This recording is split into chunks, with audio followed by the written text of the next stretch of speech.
तो good evening everyone जिन्होंने अभी ज्वाइन किया है। और हमारे साथ डॉक्टर सौरभ गोयल हैं। He is a pulmonologist and he is a chest disease specialist also. और सर अपने बारे में थोड़ा सा आप प्लीज बताएं एंड देन मे बी हाँ, start the session. okay. Good evening, everyone. So, I am Dr. Saurabh Goyal. I am Senior Consultant in Pulmonary and Critical Care Medicine, Primus Hospital, New Delhi. सो अभी हम बात करेंगे इस आज के दिन chronic कफ की इन एडल्ट्स। हम क्रॉनिक कफ हमने क्यों चूज़ किया है? Because cough is a quite common problem as a Delhi NCR resident. सभी को पता है कि सभी के घर में कोई ना किसी को ये प्रॉब्लम चल ही रही है। और अब ये हो गया पिछले 1 से 2 साल से, अगर मैं बात करूँ तो 1 से 2 साल में ये हुआ है कि हर 2 महीने 3 महीने पे कोई ना कोई बीमार हो रहा है, उसको खांसी हो रही है। इसको लेके काफ़ी मिथ भी है।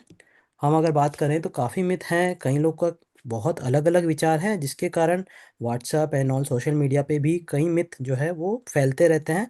और नॉर्मल आदमी उस पर बिलीव करके और ज़्यादा परेशान होता है। तो आज हम सारे मिथ को बस्ट करेंगे। ओके, तो I will share my screen. And doctor Saurabh, हमारे पास जो जितने भी अटेंडीज हैं that they are across all like different zones of India. Hmm. So थोड़ा सा लाइक आप हिंदी में ही प्रेफर करें हाँ हाँ, एंड ऑल्सो लाइक थोड़ा सा स्लो लाइक क्योंकि definitely definitely. They will take time to या relate and understand. Thank you sir. हाँ, आप शेयर कर ओके। सकते हैं सर स्क्रीन। Thank you.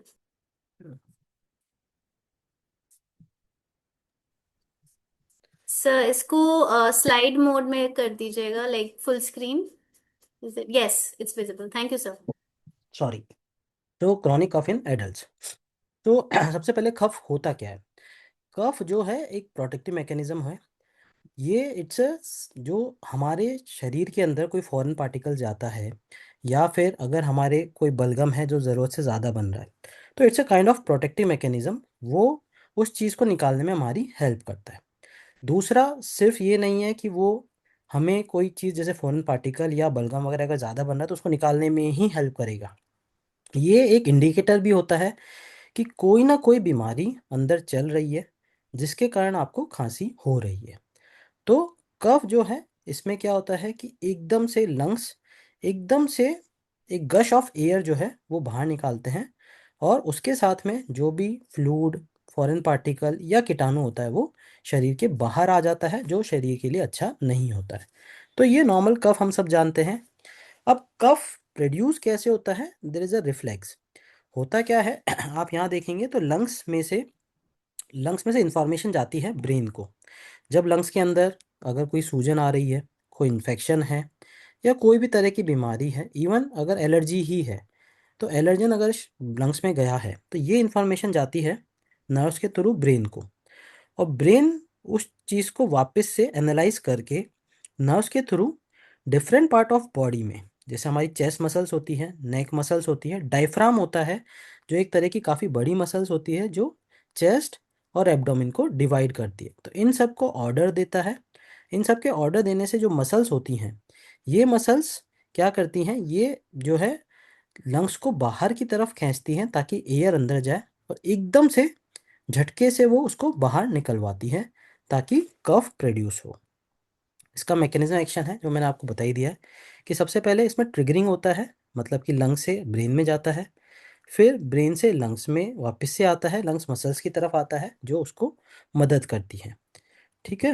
अब हम बात करें, देखिए कफ जो होता है ये ब्रॉडली कई क्लासिफिकेशन होते हैं।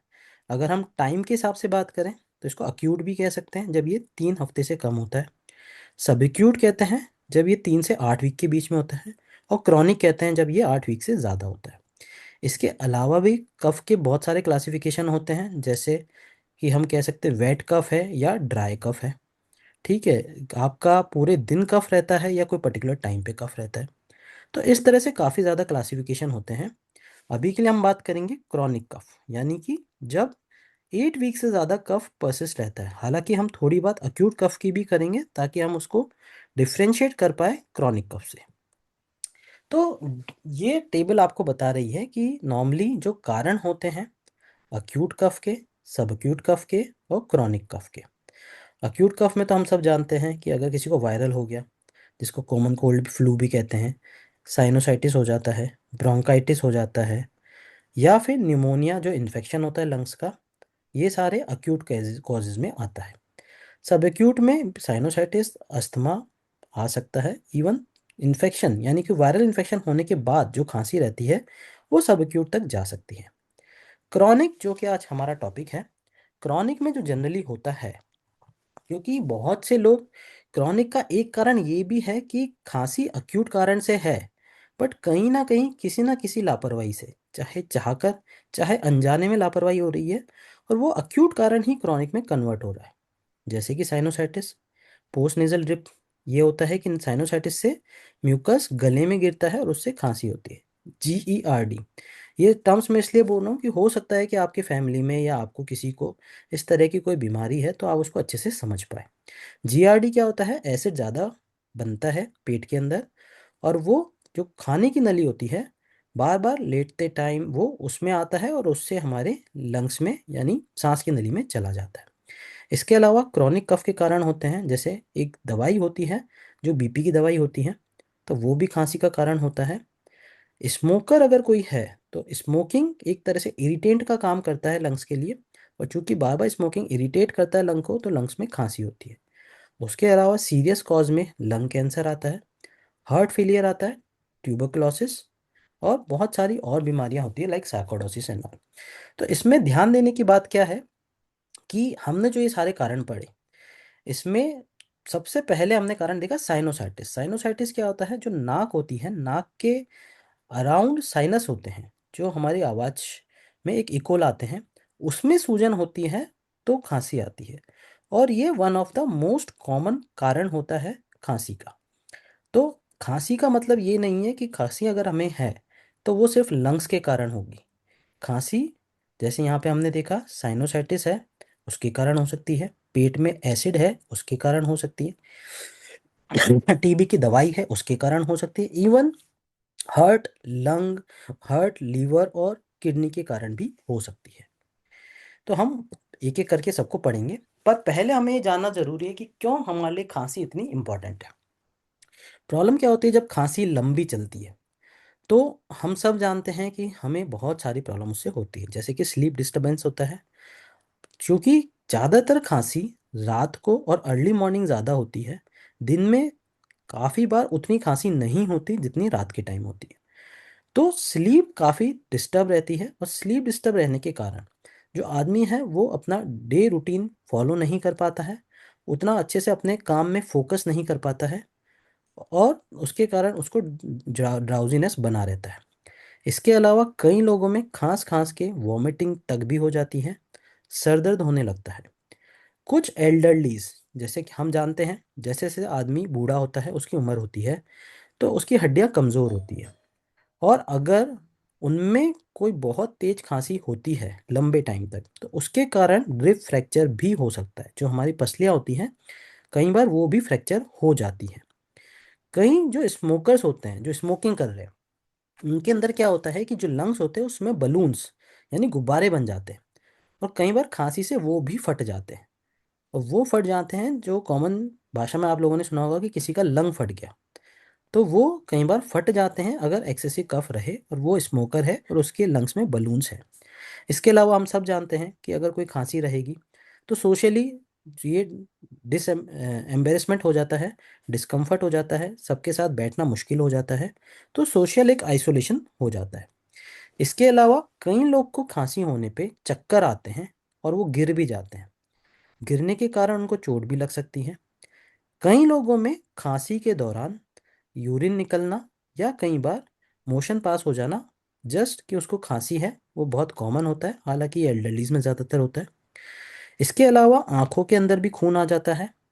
हर्निया, अगर आपने सुना होगा कि ज़्यादातर खांसी होती है तो उसमें हर्निया हो जाता है, तो इसलिए क्या होता है जब भी आप ऑपरेशन के लिए कोई पेशेंट जाता है, तो ऑपरेशन से पहले हमें ये कंफर्म होना चाहिए कि उसे पहले खांसी नहीं है।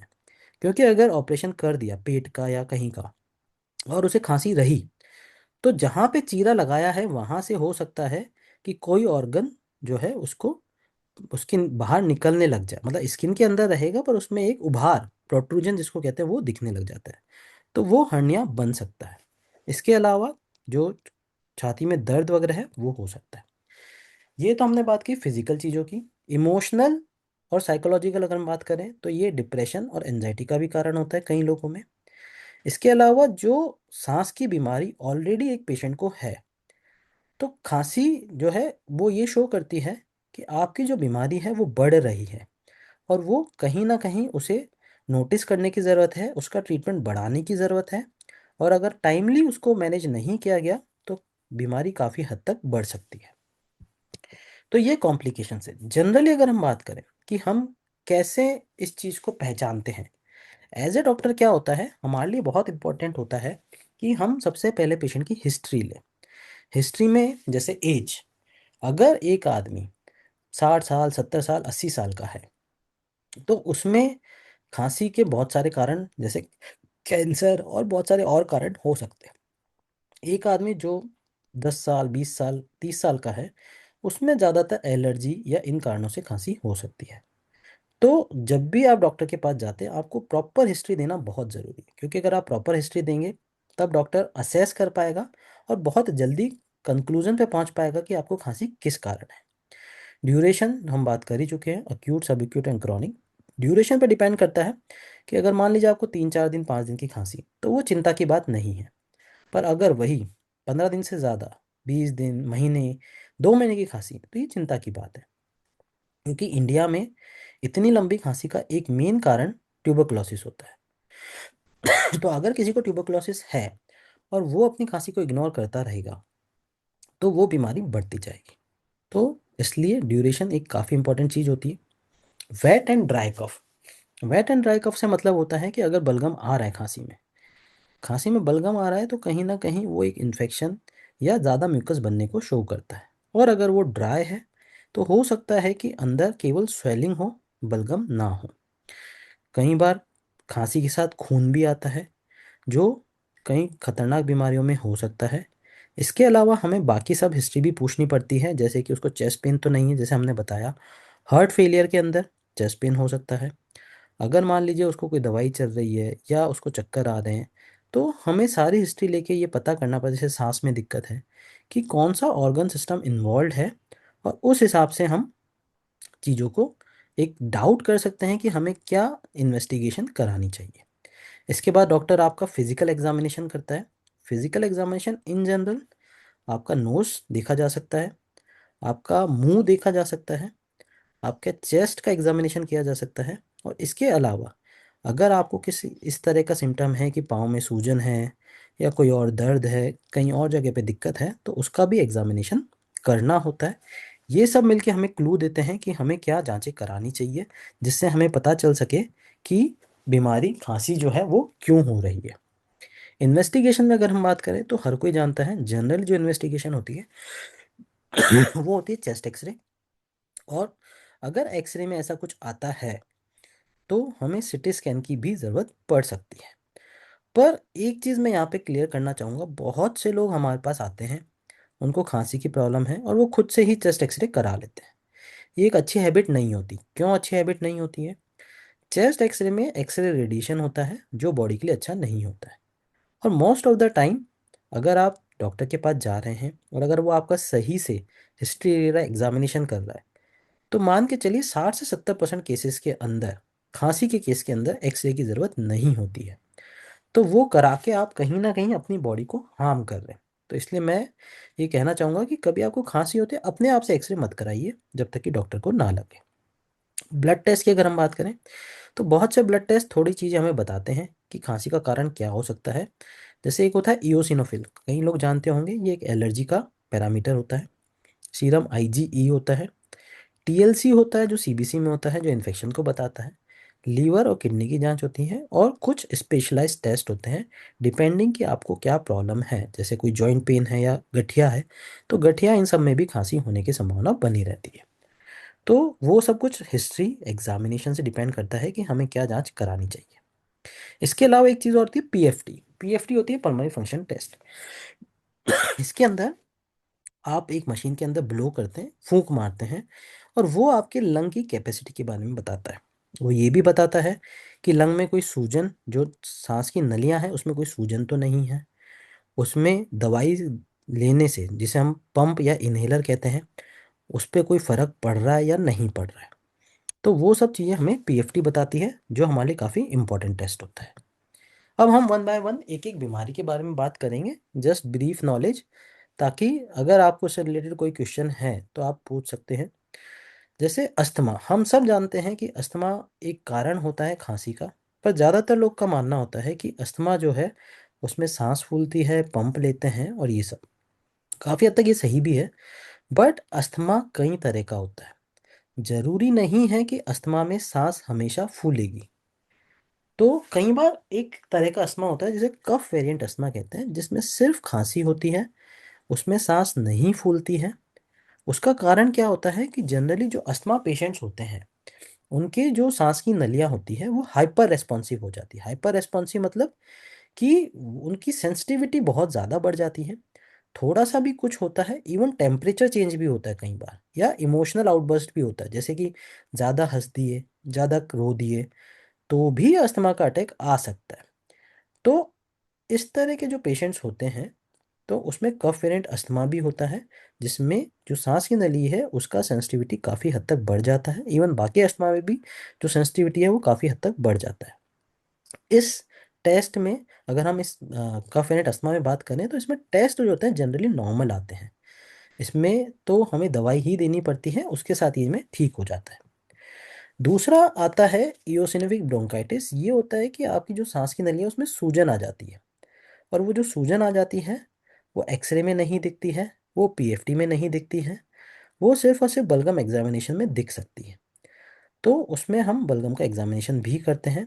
ये सब मैं बात इसलिए कर रहा हूँ एक एक बीमारी की, क्योंकि अगर आप देखोगे, हम जनरली क्या होता है कि खांसी का मानते हैं कि खांसी का मतलब है कफ सिरप ले लो, ठीक हो जाएगी। पर ऐसा नहीं होता है। जब तक हमें ये नहीं पता खांसी क्यों हो रही है, हम उसको पूरी तरह ठीक नहीं कर सकते। हो सकता है कि कुछ टाइम के लिए दवाइयों से वो सप्रेस हो जाए, पर वो वापस भी आ सकती है। इसलिए अगर लंबी खांसी है, तो हमारे लिए जानना बहुत ज़रूरी है कि ये खांसी क्यों हो रही है। और हर जो कारण है खांसी का, उसका डायग्नोसिस, उसको पता करने का तरीका अलग है, और उसका ट्रीटमेंट भी जो है उसके हिसाब से चेंज हो जाता है। अब हम बात करते हैं क्रॉनिक ब्रोंकाइटिस। ये होता है कि अगर मान लीजिए आप कोई पेशेंट स्मोकर है, स्मोकिंग करता है, तो चूंकि वो डेली बेसिस पे स्मोकिंग कर रहा है, तो जो पार्टिकल्स होते हैं स्मोक के, वो अंदर जाते हैं, धुआं अंदर जाता है सांस की नलियों में, और सांस की नलियों को इरिटेट करता है। इरिटेट करने के कारण क्या होता है कि वहाँ पे बहुत सारा म्यूकस, जनरली म्यूकस कहते हैं, या हम कह सकते हैं बलगम, तो काफ़ी म्यूकस निकलता है बिकॉज उस इरिटेशन के कारण। और जो स्मोकर्स होते हैं वो इस चीज़ के लिए आदी हो जाते हैं, क्योंकि उन्हें पता है वो स्मोकिंग कर रहे हैं, उन्हें खांसी आती रहेगी, तो वो स्मोकिंग करते रहते हैं और खांसी आती रहती है। हालांकि इसको इग्नोर नहीं करना चाहिए। क्यों नहीं करना चाहिए? क्योंकि कई बार क्या होता है, स्मोकिंग हम सब जानते हैं एक कारण होता है बहुत ज़रूरी, कैंसर का।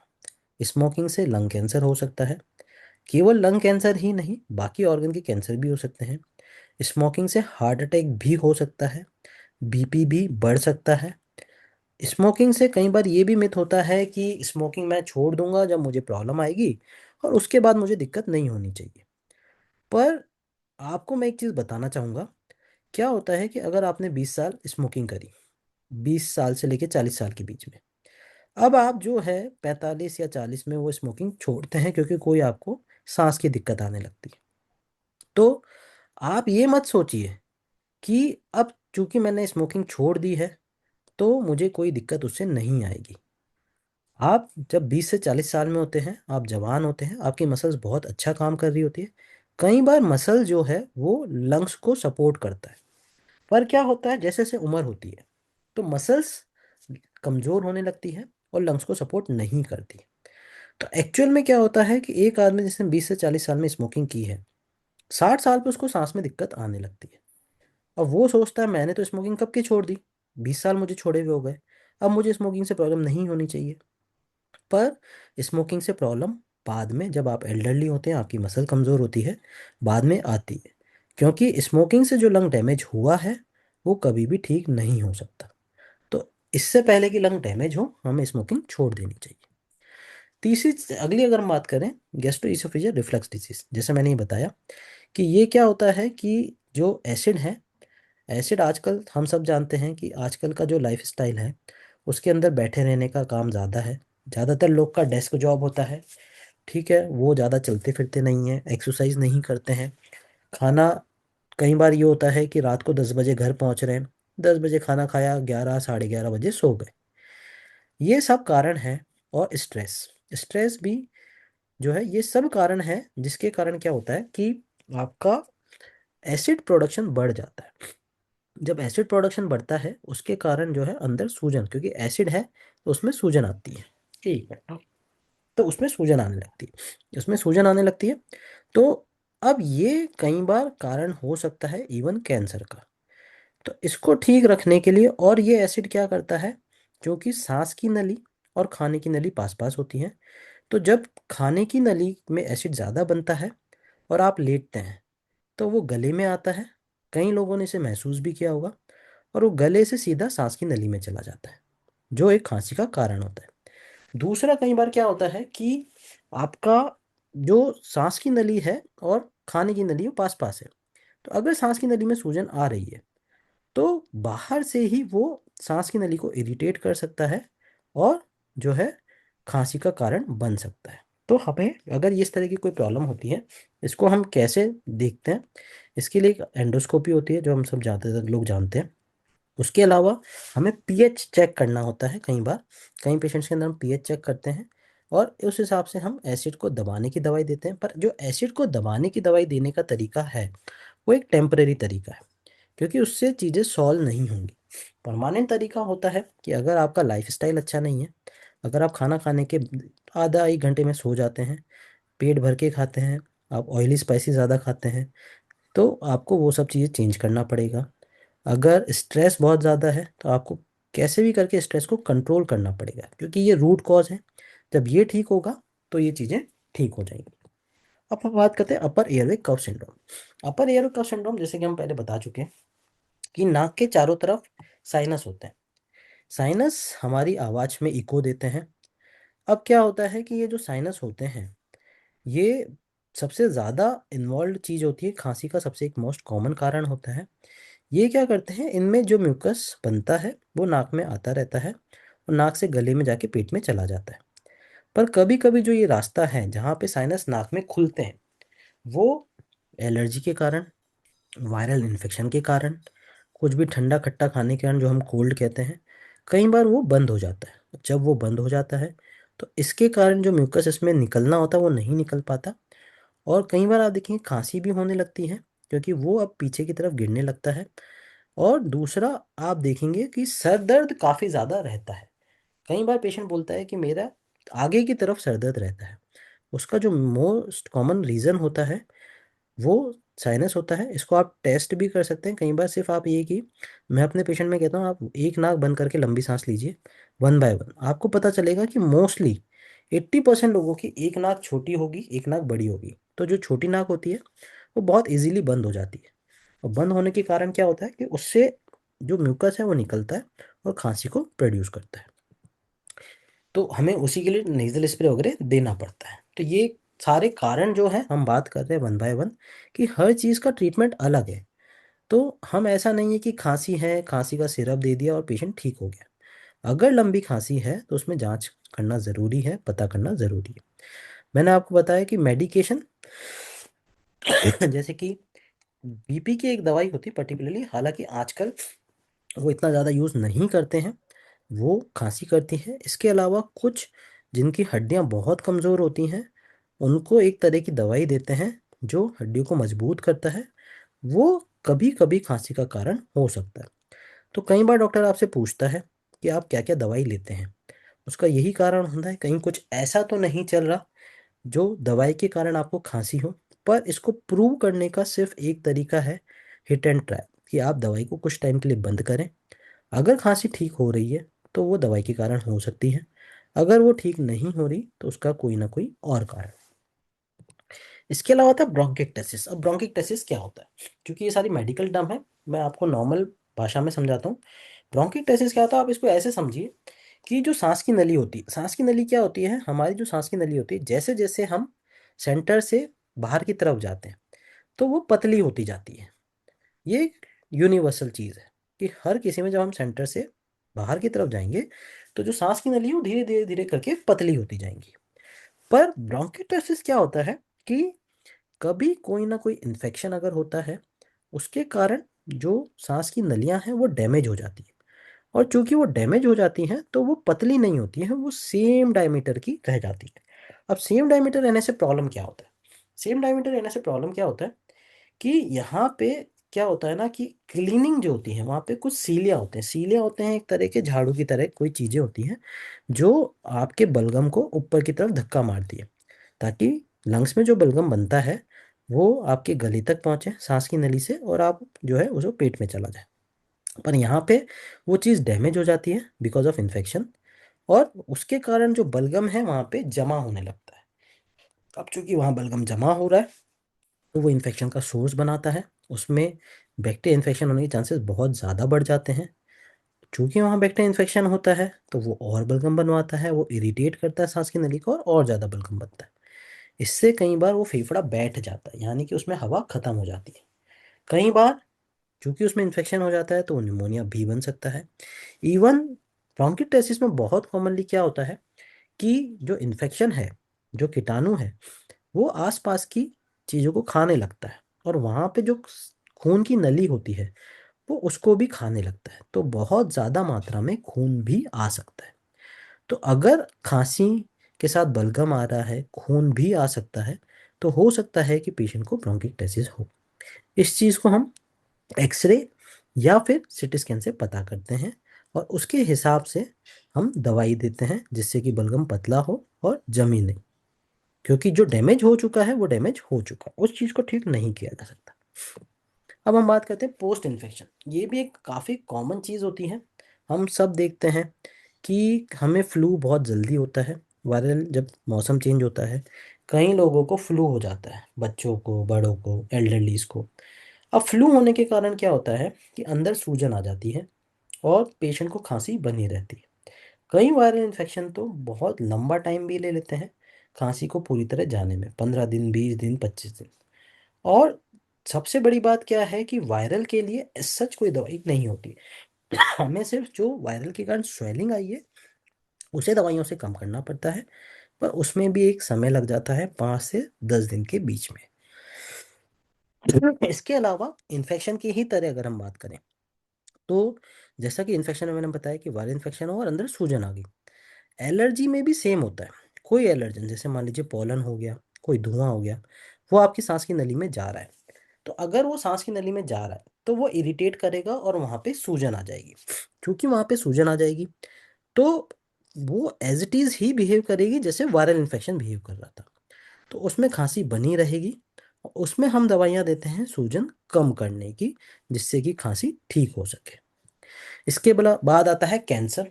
कैंसर एक बहुत लाइक एल्डरलीज की अगर हम बात करें, जनरली होने को ये यंग पॉपुलेशन में हो सकता है, पर ज़्यादातर ये एल्डरलीज में पाए जाने की संभावना रहती है। तो अगर मान लीजिए कि लंबी खांसी चल रही है, अगर हम इसको इग्नोर कर देंगे, हो सकता है जो स्टेज 1 का कैंसर हो वो स्टेज लास्ट स्टेज में पहुंच जाए, यानी कि जो ठीक हो सकता था छोटी मोटी सर्जरी से, हो सकता है कि वो अब ठीक ना हो पाए। तो इसलिए लंबी खांसी को इग्नोर करना बहुत बड़ी गलती है। और मैं ये कहूँगा 1 2 दिन 3 दिन आप अपने आप से ट्रीटमेंट कर सकते हैं, बट उसके बाद में आपको डॉक्टर से मिलना चाहिए। सॉरी। इसके अलावा होता है आईएलडी, इंटरस्टिशियल लंग डिजीज। कई लोग के अगर घर में कुछ लोगों के पेशेंट होते हैं, ये क्या होता है, इसको कॉमन लैंग्वेज में हम कहते हैं कि लंग छोटा होने लग गया। क्योंकि मेडिकली इसको समझाना मुश्किल होता है।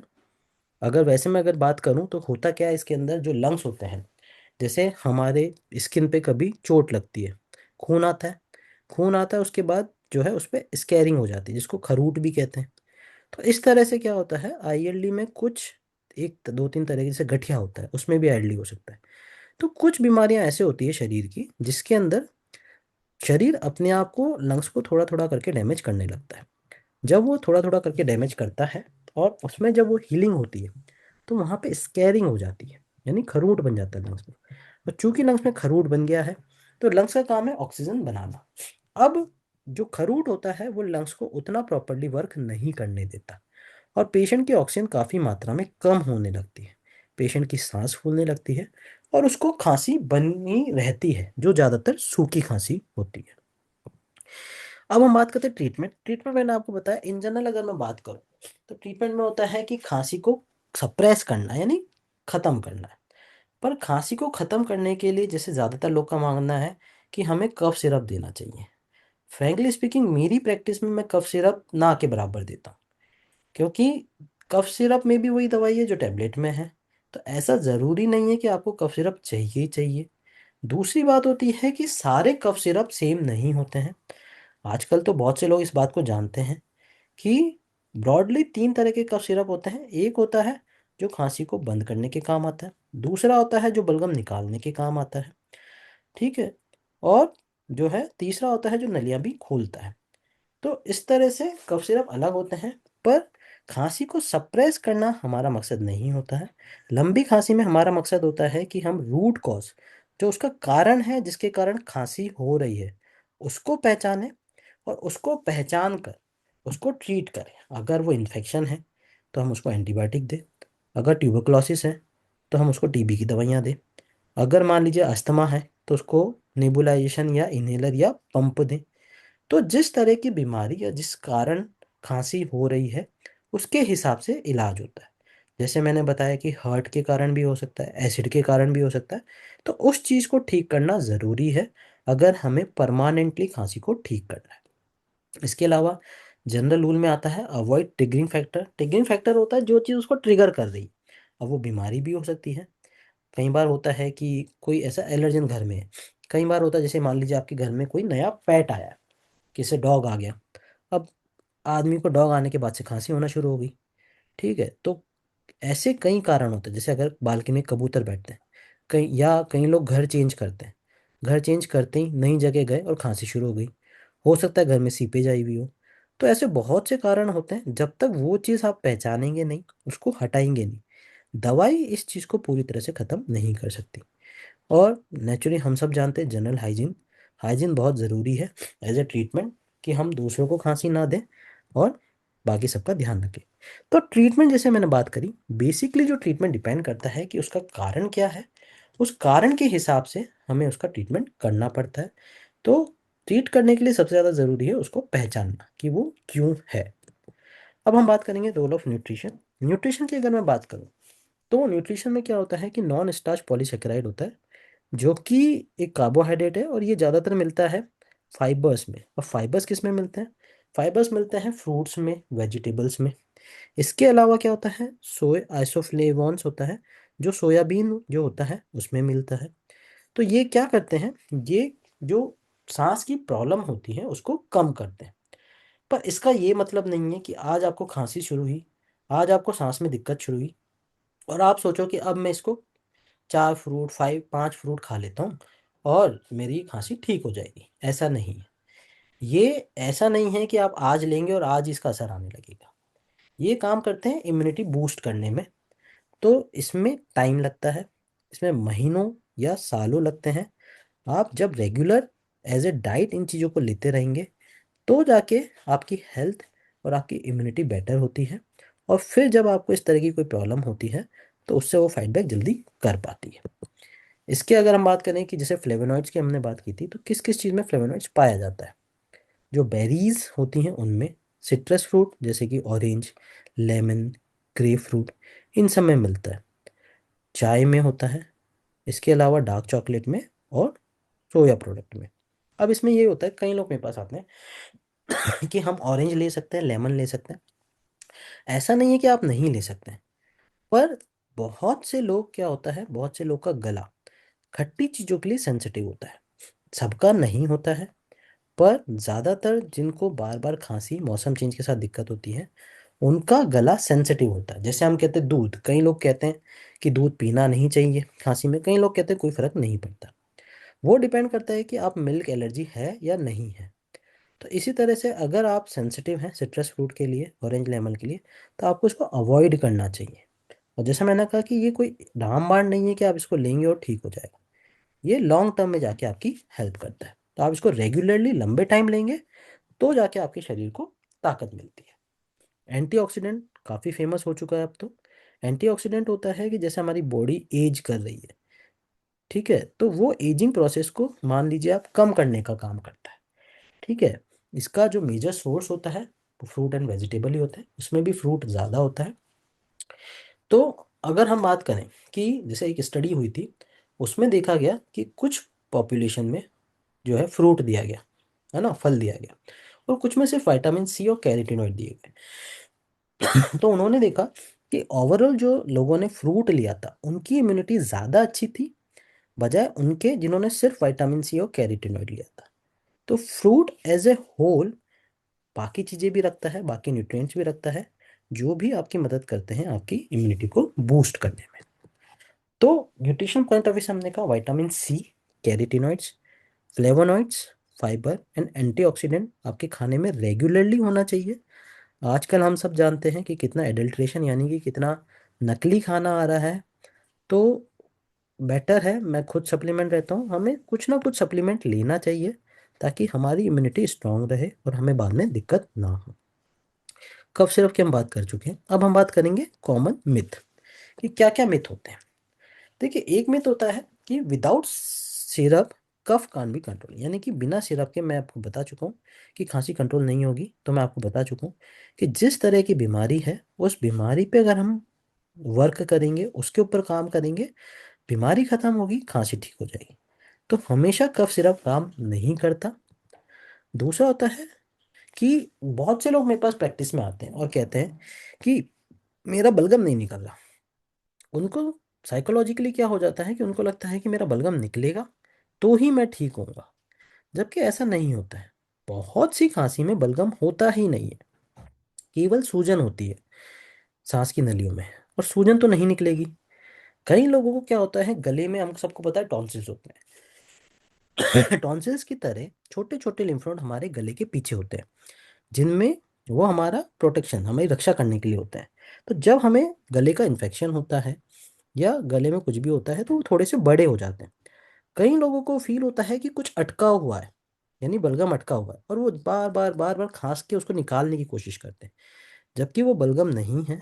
उसको आप सूजन कह सकते हैं, वो नहीं निकलेगी। और अगर आपने ज़्यादा खांसी करी तो खून आने की संभावना बन जाएगी। तो इस मिथ को निकाल दीजिए कि बलगम निकलेगा तो ही मैं ठीक होऊंगा। मैं एक ही बात कहता हूँ, रूट कॉज पे अगर हम काम करेंगे वो ठीक हो जाएगा, खांसी ठीक हो जाएगी। नाउ कई लोग आते हैं, वो कहते हैं कि मैं सारे प्रिकॉशन लेता हूँ, आप कह रहे हो मैं एलर्जिक हूँ फिर भी मुझे खांसी है। तो ये बात समझिए, अगर कोई पर्सन एलर्जिक है, एक या दो चीज़ों से एलर्जिक नहीं होता है, वो 100 चीज़ों से एलर्जिक हो सकता है, वो 1000 चीज़ों से एलर्जिक हो सकता है। तो आप जो प्रिकॉशन लेते हैं वो जो आपके संभव प्रिकॉशन है वही ले सकते हैं। जैसे आपको पता है ठंडा नहीं खाना, खट्टा नहीं खाना, पर कुछ प्रिकॉशन जैसे कि टेम्परेचर चेंज, मौसम चेंज हो रहा है, आप उसमें कुछ नहीं कर सकते। कई बार जैसे मैंने बताया कि आपके घर के पास कंस्ट्रक्शन चल रहा है जो आपको दिख नहीं रहा, पर ये है कि हवा में धूल मिट्टी होंगी, वो आपके अंदर जाएगी तो आपको खांसी होगी, और जब तक कंस्ट्रक्शन चलेगा, या घर में सीपेज है, आपका ध्यान ही नहीं गया कि वहाँ पे सीपेज है। तो ऐसे बहुत से कारण होते हैं जो हमें पता नहीं चलते। आप सारे प्रिकॉशन लेते हो फिर भी खांसी होती रहती है, दवाइयाँ देने के बाद भी, क्योंकि कहीं ना कहीं हमें वो चीज़ें पता नहीं चलती।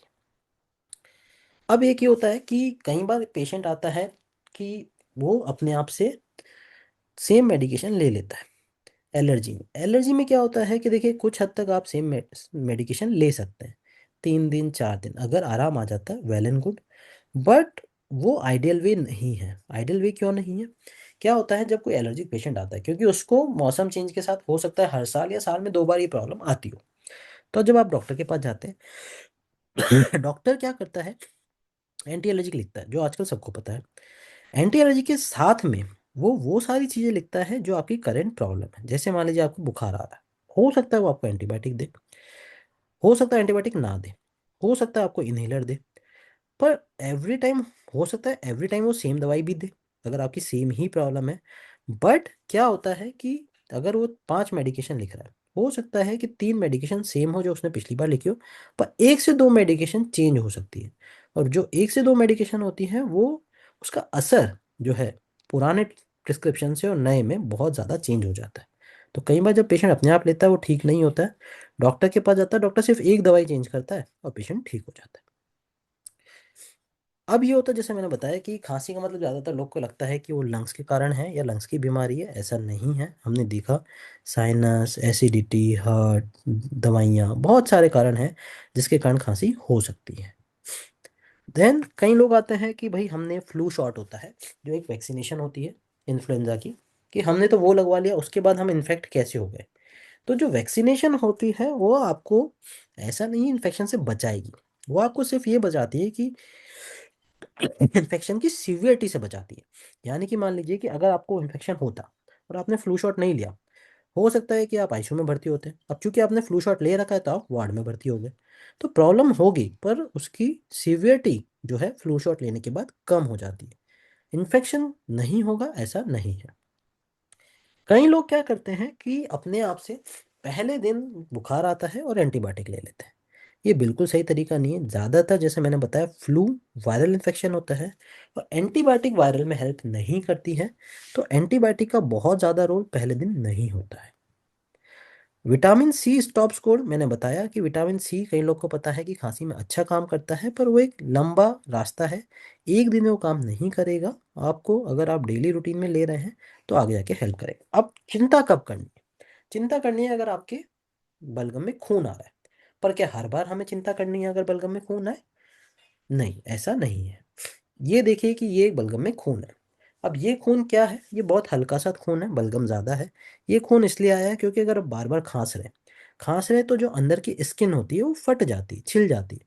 वो छिलेगी, खून तो आएगा, खून की नलियाँ सब जगह। तो वो इसलिए है क्योंकि जैसे मैंने बताया कई लोग को ये भ्रम होता है कि मेरे कुछ अटका हुआ है, मेरे बलगम बाहर आएगा तो जाके मेरे को वो होगा, तो वो खांसते रहते हैं, खांसी के कारण छिल जाता है और खून आ जाता है। इसमें चिंता करने की बात नहीं है। पर चिंता कब करनी है? चिंता कब करनी है कि मान लीजिए कि ये खून जो आपको दिख रहा है ये रोज आ रहा है, हर बलगम के साथ आ रहा है। इतना ही खून है, ज्यादा नहीं है, इतना ही खून है, पर ये ठीक नहीं हो रहा क्योंकि शरीर देखिए अपने आप में चीजें ठीक कर लेता है। तो अगर एक बार छिला है, थोड़ी देर बाद शरीर उसको भरने की कोशिश करेगा, और अगर वो नहीं भर रहा है तो ये चिंता की बात है। हो सकता है वो कोई और कारण हो। तो अगर यही खून बार बार आ रहा है, हो सकता है चलो एक दिन थोड़ा कम हो गया, एक दिन आ सकता है, पर 2 दिन 3 दिन अगर यही खून आ रहा है तो चिंता की बात है। दूसरी चिंता की बात होती है पहली बार में इतना खून आ गया कि 4 चम्मच खून आ गया, आधी कटोरी खून आ गया, तो वो पहली बार में ही चिंता की बात है। कि बहुत हल्का खून आता है वो छिलने के कारण आ सकता है, पर 2-4 चम्मच छिलने के कारण नहीं आ सकता। तो उस केस में आपको इमीडिएटली डॉक्टर से मिलना है। इसके बाद अगर हम बात करें, इसके बाद आता है कि अगर खांसी 15 दिन से ज़्यादा है, जैसा मैंने बताया कि ट्यूबरकुलोसिस के चांसेस काफ़ी ज़्यादा होते हैं इंडिया के अंदर, तो हो सकता है कोई ऐसी बीमारी हो जो फैल जाए अगर आपने ध्यान नहीं दिया। सॉरी। इसके अलावा अगर आपको खांसी के साथ कोई और दिक्कत है, कोई और दिक्कत जैसे बुखार आ रहा है, हो सकता है वो निमोनिया हो। अगर वजन में कमी हो रही हो सकता है वो कैंसर हो। या सांस में दिक्कत हो रही हो सकता है वो अस्थमा हो या उस तरह की कोई बीमारी। कई बार पानी भी बनने लगता है लंग्स में। तो अगर खांसी के साथ कोई और दिक्कत है और वो चले जा रही है तो कहीं ना कहीं ये चिंता की बात है। और एक और चिंता की बात कब है? जब आप खुद से दवाई लेते हैं। जैसा मैंने बताया कि अगर लंबी खांसी है तो लंबी खांसी में आप अपने आप से दवाई नहीं ले सकते हैं, आपको डॉक्टर से मिलना पड़ेगा। डॉक्टर भी पहले दिन आपको नहीं बता सकता कारण क्या है, वो इन्वेस्टिगेट करेगा, कारण पता चलेगा, तभी डॉक्टर आपको ट्रीट कर पाएगा। Thank you. Thank you sir, that was really helpful. और बहुत सारी ऐसी चीजें हैं जो हमें शायद कफ को जनरली हम लोग खुद भी ट्रीट करने की कोशिश करते हैं और रीजन नहीं समझते हैं कि इतने हाँ। सारे रीजंस हो सकते हैं उसके पीछे। So that's really helpful. और रोल ऑफ न्यूट्रिशन भी बहुत इम्पोर्टेंट है ताकि हमारी इम्यूनिटी जो है वो सही रहे। सो सर, जस्ट एक क्वेश्चन मेरा है कि अगर किसी को ये कफ स्टार्ट होती है या कोई भी any general cough due to viral infection या फिर कोई भी सो साथ में of course medicine treatment is important, लेकिन साथ में अगर हम कुछ ऐसे सप्लीमेंट्स या न्यूट्रिशन पे भी ध्यान दे तो क्या वो सपोर्ट मिलता है उस वक्त?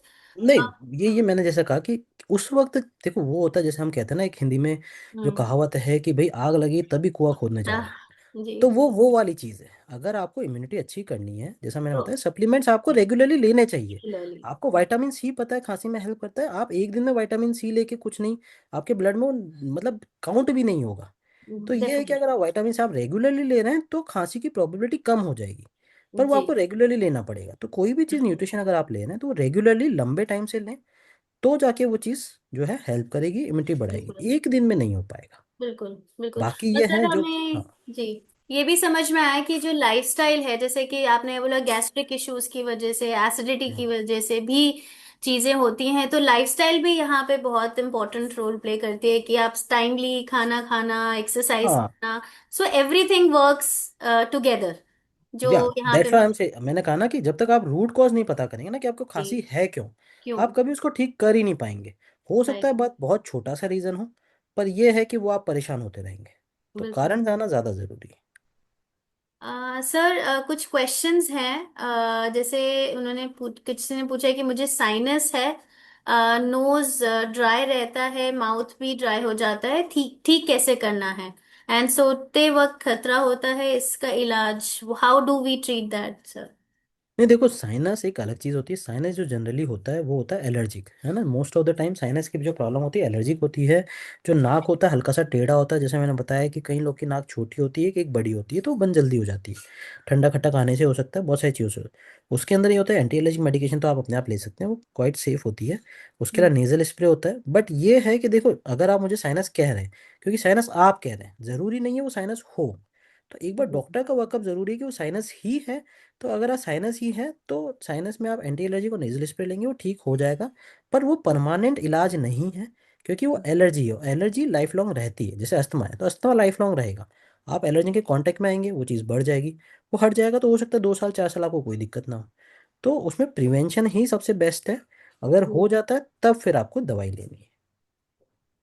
ओके सर, किसी ने पूछा दैट उनको 15 डेज से they have she has cough and medicine ली हैं from 5 days, but it's still not gone, it's dry cough, because of this I can't control my urine. हाँ, जैसे मैंने आपको बताया ना, देखो इसमें यही इन्फॉर्मेशन है कि 15 दिन से खांसी है। और अब इसमें बहुत सारी चीज़, खांसी क्यों है, दवाई हम्म। कौन सी ले रहे हैं। क्योंकि ये बहुत कॉमन है, यूरिन आना ये चिंता की बात नहीं है, ये बहुत कॉमन चीज़ होती है। तो इस पे फोकस, कई लोग इससे परेशान हो जाते हैं, स्ट्रेस में आ जाते हैं। तो ये बहुत कॉमन चीज़ होती है। उसके लिए जो एक्सरसाइज होती है जिससे कि आप अपना जो स्फिंक्टर है उसको मजबूत कर सकते हैं, वो आप यूट्यूब पे भी देखेंगे, कीगल एक्सरसाइज होती है। तो हम्म। वो करेंगे तो वो आपको हेल्प करेगा। पर वो खांसी जो ठीक करनी है उसके लिए ये पता होना चाहिए खांसी क्यों है। क्योंकि इतने सारे कारण हैं, आपकी खांसी के हिसाब से मेडिसिन चल रही है। जनरल फिजिशियन का क्या होता है ना कि आप जाओगे, वो ये नहीं देखते खांसी की है, वो एक बार आपको एंटीबायोटिक भी दे देंगे, एसिडिटी की टेबलेट, मल्टीविटामिन सब दे देंगे। अब इस तरह से अगर आप 5 दिन से दवाई ले भी रहे हो तो नेचुरली असर नहीं आएगा, क्योंकि कारण किसी को नहीं पता। तो जब तक कारण नहीं पता होगा, कई बार ये भी होता है जैसे मैंने बताया, आप दवाई ले रहे हैं पर एलर्जन एक्सपोजर आपके घर में ही है, वो खत्म नहीं हो रहा, कि घर में सीपेज आ रखी है या कबूतर बैठते हैं, अब वो चल रहे हैं, आप कितनी भी दवाई ले लो खांसी आएगी। तो ये है कि उसमें पूरा वर्कअप चाहिए होता है क्यों आ रही है, और जो चल रहा है वो सही चल रहा है। Okay, so one is asking, 100 metre running करने के बाद सांस फूलना, गले में खुश्की होना, so is there any treatment या कॉज ऑफ दिस? देखो, कॉस्ट तो सबसे पहले अगर मैं बात करूँ तो कई लोगों में तो ये होता है, स्टेमिना प्रॉब्लम होता है। कि अगर बिल्कुल सीडेंट्री लाइफ है और आप एक दिन भागना चाह रहे हैं तो नेचुरली आपकी सांस फूलेगी। तो स्टेमिना अपने आप में एक प्रॉब्लम है। इसके अलावा एलर्जी बहुत कॉमन चीज़ होती है। जो मैं कह रहा हूँ, एलर्जी इतनी कॉमन है, मतलब 70 से 80% लोगों को एलर्जी है। कम ज़्यादा होना अलग बात है। तो वो एक कारण हो सकता है। कुछ टेस्ट होते हैं, बेसिक टेस्ट होते हैं, कोई बहुत मेजर टेस्ट की, क्योंकि मैंने बताया कि बहुत से लोग अपने आप से एक्सरे करा लेंगे, इसमें एक्सरे का कोई रोल नहीं है। पीएफटी करा सकते हैं। पर जैसे मैंने इसमें स्लाइड में ही बताया, पहले हमें हिस्ट्री इंपॉर्टेंट होती है, फिर एग्जामिनेशन। इस उसके हिसाब से हम डिसाइड करते हैं कि कौन सा टेस्ट कराना चाहिए, जिससे हमें डायग्नोसिस मिलेगा। कई बार बिना टेस्ट के भी डायग्नोसिस मिल जाता है। तो हम सीधा ट्रीटमेंट शुरू कर देते हैं। जैसे गले में खुश्की होना बोल रहे हैं, तो कहीं ना कहीं थोड़ा सा इनको साइनस का प्रॉब्लम हो सकता है कि हो, जो एलर्जिक होगा। जी। सर स्क्रीन शेयर आप स्टॉप कर सकते हैं sir, so that. Okay. Okay, I think snoring sir, is it, how is it natural, जैसे लोगों ने पूछा स्नोरिंग या हाँ, कुछ तो कर। Snoring, see snoring of course cough का टॉपिक नहीं है। हाँ। स्नोरिंग नॉर्मल भी हो सकती है, पर स्नोरिंग क्या होती है कि कई जो मोटे लोग होते हैं या जिनका गला छोटा होता है, गर्दन छोटी होती है, उसमें ये प्रॉब्लम होता है, ये एक बीमारी होती है। पर अगर सिंपल, देखो स्नोरिंग क्यों हो सकती है? स्नोरिंग इसलिए होती है कि रास्ता छोटा है। कोई हम्म। आवाज़ जैसे सीटी बजती है, सीटी इसलिए बजती है कि रास्ता छोटा है, बड़ा कर दोगे तो सीटी नहीं बजेगी। स्नोरिंग इसलिए होती है कि नाक से लेके जहाँ तक फेफड़े तक के बीच में कहीं रास्ता छोटा है। अब रास्ता छोटा, अगर मान लीजिए आपकी नाक बंद है, स्नोरिंग हो रही है, तो आपको नाक का साइनस हो सकता है, साइनस के कारण वो दवाई लोगे ठीक हो जाएगा। अगर मान लो गले में गला छोटा है, तो उसके लिए फिर स्लीप एपनी एक टेस्ट होता है, स्लीप स्टडी टेस्ट होता है, वो कराना पड़ता है, और अगर वो आता है तो उसके साथ में एक मशीन लगती है, वो लगानी पड़ती है। तो ये है कि पहले हर चीज़ में रूट कॉज पता होना चाहिए कि हमें कहाँ पे रुकावट के कारण स्नोरिंग हो रही है। सिंपल स्नोरिंग है, कुछ करने की ज़रूरत नहीं है, पर अगर बीमारी है, उसके साथ में कुछ और है, तो उसको ठीक करने की ज़रूरत होती है, वरना ये हार्ट अटैक का भी रीज़न बन सकता है। सर, जिन्होंने पूछा था कि जिनको 15 डेज से कफ है, तो वो पूछ रहे हैं कि कोई टेस्ट करा सकते हैं या क्या? देखो वही है, 15 डेज से कफ में अगर मैं ब्रॉडली बोलूंगा तो मैं आपको फिर नंबर ऑफ टेस्ट बता सकता हूँ, अगर मुझे उन, जैसे मैं आपको 5 टेस्ट बता सकता हूँ, बट अगर मुझे एक ही टेस्ट कराना है तो मैं तभी करा सकता हूँ जब मैं आपको हिस्ट्री लूँ और एग्जामिन करूँ। तो अगर मैं इन जनरल बात करूँ टेस्ट के लिए, तो एक एलर्जी का ब्लड टेस्ट होता है, सीरम आईजीई कहते हैं उसे। एक पीएफटी होता है, पीएफटी बहुत अच्छा टेस्ट है। पीएफटी होता है पल्मोनरी फंक्शन टेस्ट, वो आपको बताता है कि लंग्स के अंदर कोई प्रॉब्लम है या नहीं है। तो अगर वो नॉर्मल आता है तो लंग्स तो आपका कारण नहीं है। ठीक है, अब वो हो सकता है कि दूसरा कारण जैसे साइनस है, उसका कारण हो सकता है। तो साइनस अगर कारण है उसका, मैंने आपको चेक करने का तरीका बताया, एक नाक बंद करके लंबी सांस लो। अगर आपको लग रहा है नाक बंद है तो वो एक कारण हो सकता है, उसके लिए कोई टेस्ट की भी जरूरत नहीं है। तो इसीलिए कि क्या कारण है, अगर नाक बन के आप देखो बंद है तो वही कारण है, सबसे पहले उसको ठीक करने की जरूरत है, उसी से ठीक हो जाता है, बात खत्म। Right, right. I think mostly sir यही क्वेश्चंस हैं। Yes. Thank you so much sir okay. For answering all our questions patiently, and thank you, आपने टाइम स्पेयर किया, and was wonderful session. And thank you. Looking forward कि आप और सच ऐसे हमें knowledgeable sessions देते रहें। Thank you so definitely much, thank you, okay, thank you thank everyone, you. Thank you for being a part. Thank you, good night. Thank you, good night.